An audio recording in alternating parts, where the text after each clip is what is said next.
నమస్తే అండి, welcome back to Godavari వంటలు. ఈరోజు నేను టిఫిన్స్లోకి మంచి కొబ్బరి చట్నీ అయితే చేసి చూస్తాను. ఈ కొబ్బరి పచ్చడి ప్రాసెస్లో మంచి టిప్తో మొత్తం టేస్ట్ అంతా మంచి రుచిగా వస్తుంది.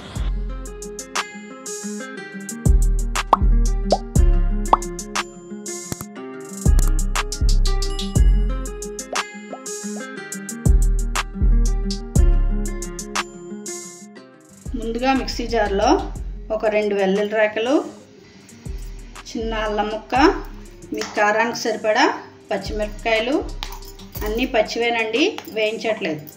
ఒక హాఫ్ ఉల్లిపాయ, టేస్ట్ బాగుంటుంది. కొంచెం కొత్తిమీర, మీరు కొత్తిమీర ఉంటే కొత్తిమీర వేసుకోండి, లేదా పుదీనా ఉంటే పుదీనాకు వేసుకోండి, కానీ 2 మిక్స్ చేయాలి. ఇందులోనే కొబ్బరి ముక్కలు, పొట్టు తీసిన కొబ్బరి ముక్కలు అండి, వెనకాల స్కిన్ తీసేయండి, అప్పుడే బాగుంటుంది. ఇప్పుడు దీన్ని ఒకసారి గ్రైండ్ చేద్దామండి. ఇలా బరగ్గా గ్రైండ్ చేసుకున్న తర్వాత ఇందులో రుచికి సరిపడా ఉప్పు, ఒక 2 స్పూన్స్ వేపిన శనగపప్పు అండి వేసి ఒకసారి గ్రైండ్ చేయాలి. ఇలా గ్రైండ్ చేసుకున్న తర్వాత ఇందులో మెయిన్ ఇంగ్రీడియంట్ అండి పాలు, ఒక హాఫ్ గ్లాస్ పాలు వేసి గ్రైండ్ చేసుకోవాలి. ఇలా మెత్తగా గ్రైండ్ చేసుకోవాలండి. పాలు వేసిన తర్వాత ఇది మనం గిన్నెలోకి ట్రాన్స్ఫర్ చేసేద్దాం.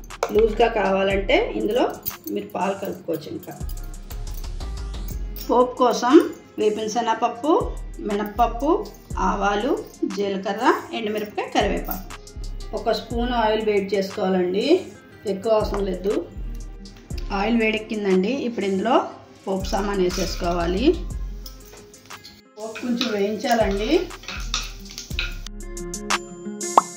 ఇందులో ఎండుమిరపకాయ, కరివేపాకు. ఇప్పుడు పోపుని చట్నీలో వేసేసాం.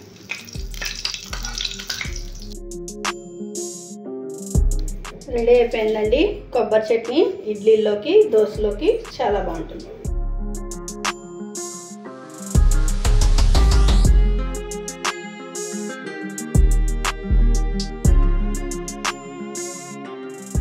చూసారు కదా, ఈ చట్నీ ఒక్కసారి చేశారంటే మళ్ళీ మళ్ళీ చేసుకోవాలని మీరే అనుకుంటారు.